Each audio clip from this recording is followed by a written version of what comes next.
Alright guys, so the game we're going to be reviewing today is Star Trek The Next Generation Futures Past. Now at the end of the last episode I told you how it's not actually called Futures Past except on the actual game box and in some of the press release information. Now this game takes place aboard the Enterprise D during the Next Generation era. The interesting thing about it is that you actually get to wander around the bridge, consult with all the different characters like Deanna Troi or Commander Riker. You can also choose your own away team, much as you could in the original Star Trek 25th Anniversary one, the Nintendo version. It is a very, very fun game. Now, the plot line of it goes somewhere along. They're involved this new race, which I forget how to pronounce their name, the Romulans, and a temporal device. So it's a time travel story, as most of these actually were.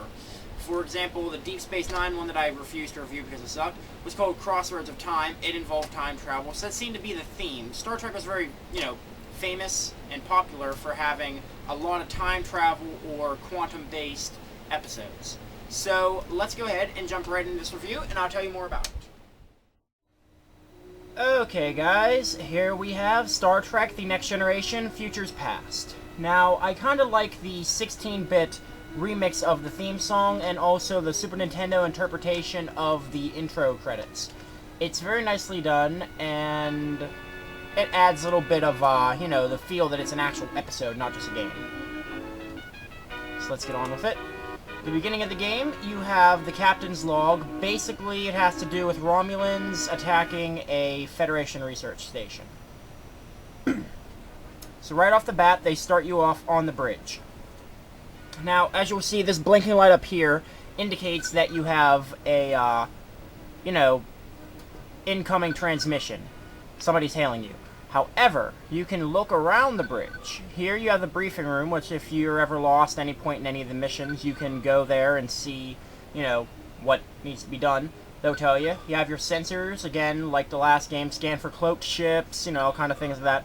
The computer database. Now, this is perhaps one of the more interesting aspects of this game. You actually have access to a very big portion of the LCAR system that'll give you... This is all there just for, flair and dramaticism, but it's an entire, computer network of Star Trek information, which I love.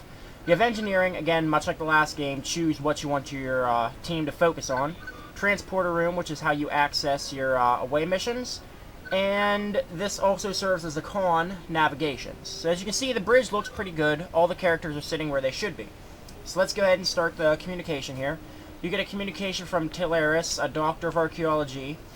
And basically, they're under attack by Romulans. This is why you need to pay attention whenever you're playing this game. You need to read these things, because you see right here, Codis Mu 6.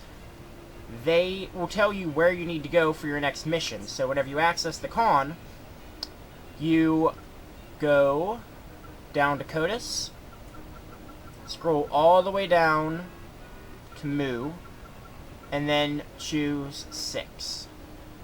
And then you press B to warp. And yes, all these, names, you can actually go to all of these places, and they all have planets you can beam down on, or some of them will trigger space encounters. So it's a very intense game. And as you'll see on the screen here, we're actually warping through space right now. Now, the interesting thing is that it is an instant. Depending on the warp speed that you choose and the distance of the planet, it's actually going to take you quite a while, or just a matter of seconds to get wherever you're going. So, let's go on to the transporter room and beam down. Again, you'll get some more story mission, log, briefing. Now here you can choose your away team. So I'm going to go with Commander Riker, Joy LaForge, Dr. Crusher, and Commander Data. That's a good enough away team for now. Now as we beam down to the planet, I have access to each and every single one of my, companions. I can command them all to follow me by talking to each of them, which is a bit of a pain in the ass, but... Now, we have to investigate this planet to see what's up. So as you can see, these graphics aren't half bad. The characters walk a little awkwardly, but at least they did the job of making them look somewhat like their real-life counterparts. which is at least an effort on their part. They're also original characters. Now, you're able to access this gate here, go in and look. Romulans, start attacking. Take one Romulan down, take another Romulan down. Then you have to command everybody to follow you again. Again, a big pain in the ass.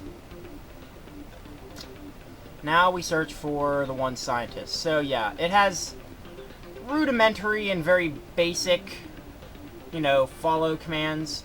Not pulled off very well because your, you know, companions can't actually walk over dead bodies, which is a real pain because sometimes you'll have to go back and get them, especially whenever you're in the heat of like a really intense battle and there are bodies piling up everywhere. Also, you really don't have much of a hit bar, like a hit points, but unfortunately, your phaser can drain energy. Now, in the episodes, you'll see them using like the phaser like it's, you know, an endless battery supply. And in this game, you can use it for like a grand total of 2 seconds. So we reach our objective, talk to the person, hooray. Now I'm going to move on and show you guys some space combat. Alright guys, so here we have the aerial combat. Now as you can see, we have phasers that we can fire, we have photon torpedoes, and movement. On the top, you're going to see a 3D representation of the enemy, and on the bottom, a more tactical display. So, the more you fire on your opponent, their health bar is going to go down, which I believe is the bottom. Now, as you can see, they're hailing us, meaning that they're about ready to surrender. So, let's hail them. Now, that opens up a communication with the enemy, in which you can see that they said, according to them, they tried to hail us and that their navigation sensor damaged, blah blah, natural Romulan ploy. Now, I'm going to show you a bit of a more intense aerial fight. Now, whenever there's an actual battle occurring, you need to go to tactical, which is an option that will only open up whenever the, you know, red alert klaxon is going off. Now, in this battle, this is a little bit later on in the game, you actually have to fight a robotic ship. These motherfuckers do not mess around and will kick your ass. I prefer just to go beast mode on them.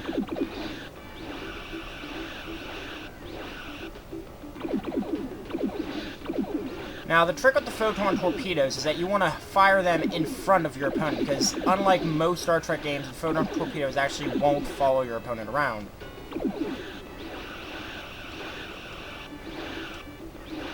Let's see if we can get him down.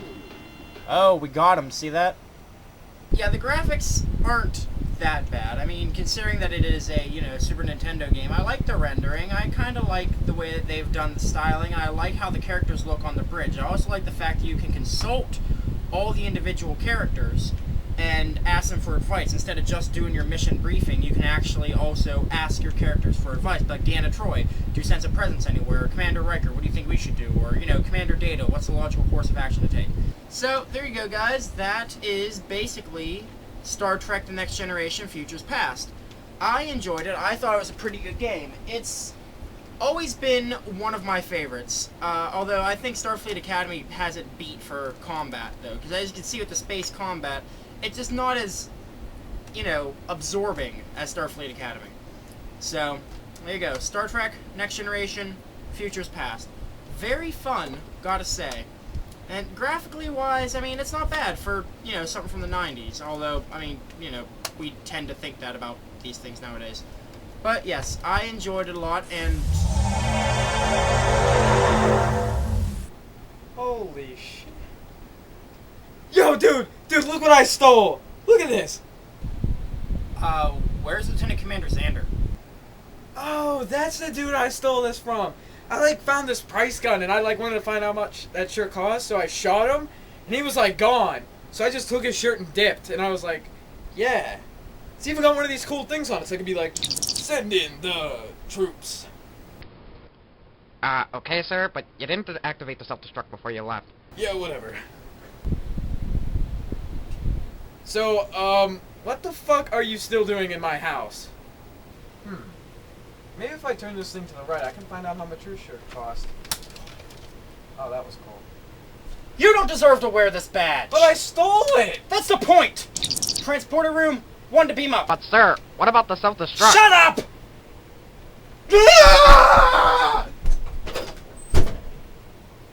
That was peculiar. Oh, wow, that was really weird. So where were we? Oh yeah, that's right. Samurai Jack. Gotta do that. Back to the past, Samurai Jack. Gotta do that. Back to the past, Samurai Jack. Gotta do that. Back to the past.